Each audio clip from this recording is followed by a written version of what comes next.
পরম শান্তি। আপনাদের সকলের প্রতি শুভেচ্ছা, অভিনন্দন ও আন্তরিক ভালোবাসা দিয়ে আজকের বিষয় শুরু করছি। আজকে যে বিষয়টি আপনাদের জন্য নির্বাচন করেছি, আপনারা যারা আধ্যাত্মিক রুচি সম্পন্ন মানুষ, বিশেষ করে তাদের জন্য একটি দীপ্তমান প্রদীপের ন্যায় হতে চলেছে। আপনাদের অনেকের মন মস্তিষ্কে বিভিন্নভাবে বিভিন্ন সময় আধ্যাত্মিক ও জীবনের সমন্বয়ে বিচিত্র বিচিত্র প্রশ্ন জিজ্ঞাসা ভেসে ওঠে, যে প্রশ্নগুলো একসময় হয়তো আমারও জেগেছিল। আর সেই বিভিন্ন বিচিত্র ভাসমান প্রশ্নের মুখাপেক্ষী হতে চলেছে আজকের এই টপিকের ধারাবাহিকতা। তো চলুন শুরু করা যাক আপনাদের অন্তর মাঝে ভেসে বেড়ানো স্পষ্ট ও আবছা অস্পষ্ট প্রশ্ন বা জিজ্ঞাসাগুলো নিয়ে। আপনাদের মনে অনেকেই যিনারা আধ্যাত্মিক ভাবধারায় চলাকে সৌভাগ্য মনে করেন এবং যিনারা গুরু ধরেছেন কিন্তু গুরুর নিকট উচিত প্রশ্নটি করতে ব্যর্থ, তাহলে আজকের টপিকটি আপনার জন্য। আর যিনারা গুরু ধরেন কিন্তু আধ্যাত্মিকতায় রুচি রাখেন বা যাদের জিজ্ঞাসিত হৃদয়, তো আজকের টপিকটি অবশ্যই আপনাদের জন্য।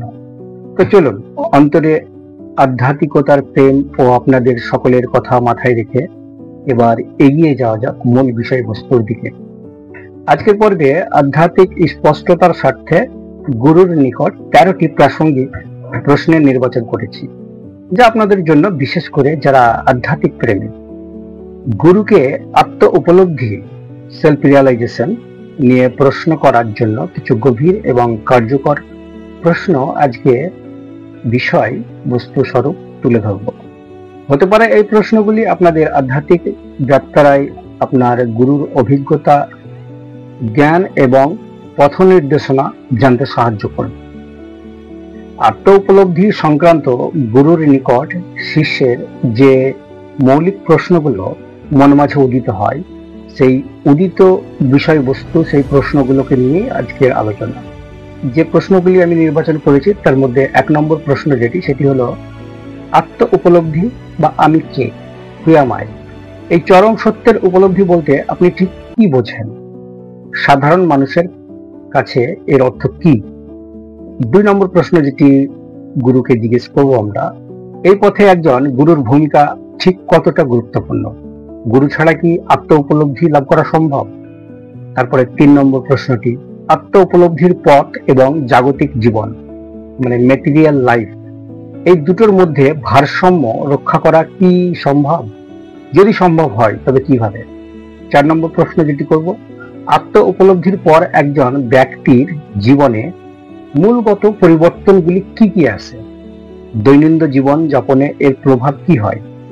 5 নম্বর প্রশ্ন যেটি করব, যে ব্যক্তি আত্ম উপলব্ধির পথে এগোতে চান তার প্রধান বাধা বা প্রতিবন্ধকতা, এই বাধাগুলি অতিক্রম করার উপায় কি?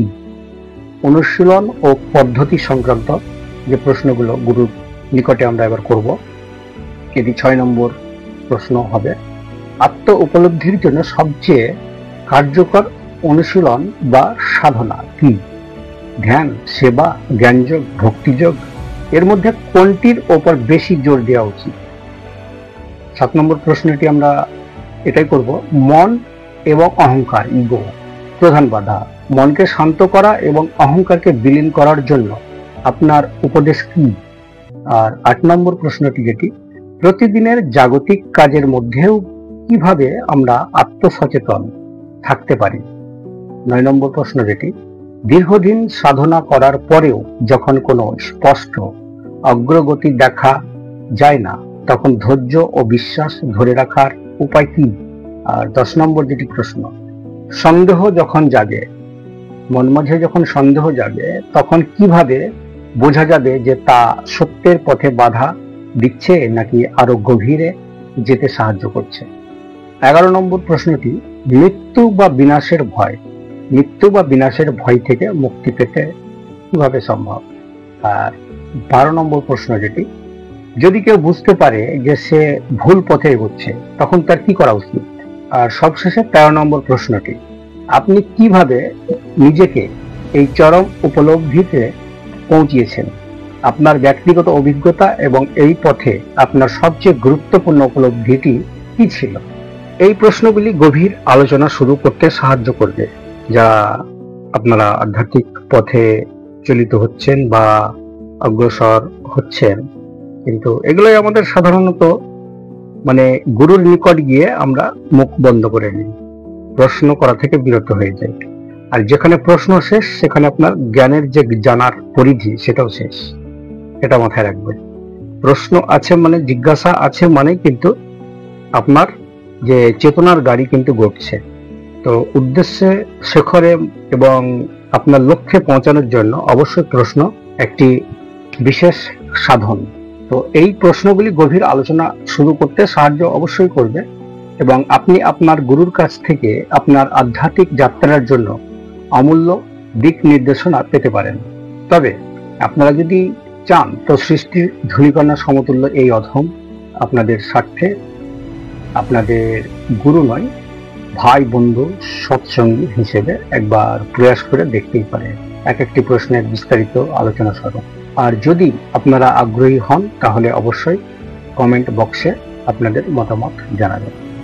তো যাই হোক, আমার আন্তরিক কামনা, মুক্ত হোক সমগ্র সৃষ্টি, স্থির হোক সকল মন, পরম শান্তির স্রোতে প্রবাহিত হোক সমগ্র মানবের হৃদয় স্থান। এই বলে আমার আজকের আলোচনা এখানেই শেষ করলাম। পরম শান্তি।